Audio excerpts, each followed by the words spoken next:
우주적인 신호를 느낄 때 우주가 인간에게 어떤 신호를 보낸다는 생각은 거창한 이론보다 개인적 경험에서 먼저 감지된다.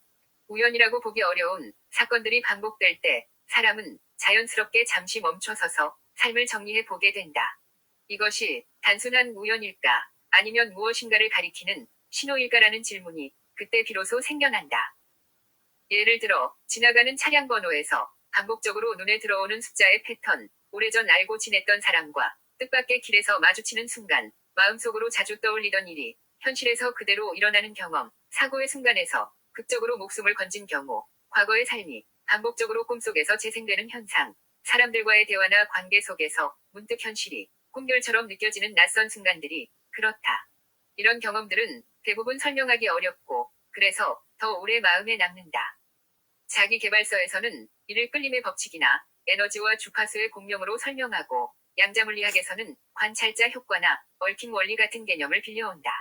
칼 융은 인과관계로 설명할 수 없는 사건들을 동시성이라는 개념으로 설명했다. 해석의 틀은 서로 다르지만 공통점은 인간의 의식과 세계 사이에 단순한 우연만으로는 설명되지 않는 접점이 존재한다는 생각이다. 중요한 점은 이런 경험의 내용과 강도가 사람마다 다르다는 사실이다. 같은 사건을 겪어도 어떤 이는 의미를 부여하고 어떤 이는 그냥 지나간 우연으로 흘려보낸다. 결국 관건은 특이한 현상을 대하는 태도에 있다. 세상을 그런 비인과적인 신호의 가능성 속에서 바라보느냐 아니면 아무 의미 없는 차가운 사건의 연속으로 바라보느냐의 차이다. 흥미로운 것은 한두 번의 특이한 경험 이후에 그 현상을 의식하기 시작하면 이후에도 비슷한 경험이 반복되거나 더 강하게 체감된다는 점이다. 마치 세계가 이전에는 흐릿하게 들리던 음을 조금 더 크게 조율해주는 것처럼 신호는 점점 또렷해진다. 그것이 실제로 우주의 응답인지 인간 의식의 확장인지 혹은 그 둘이 분리될 수 없는 하나의 과정인지는 여전히 열린 질문으로 남는다. 그러나 분명한 것은 그 순간부터 삶은 이전과 같은 방식으로만 보이지 않는다는 사실이다. 그렇다. 상식으로는 쉽게 이해되지 않는 일을 반복적으로 경험하게 되면 사람의 내면은 서서히 변한다. 이전까지 당연하게 여겼던 세계의 구조가 흔들리고 세상을 바라보는 관점과 가치관도 자연스럽게 달라진다. 그 변화는 생각의 차원에만 머무르지 않는다. 생과 늙음, 병과 죽음에 대한 감각 자체가 이전과는 다른 온도로 느껴진다.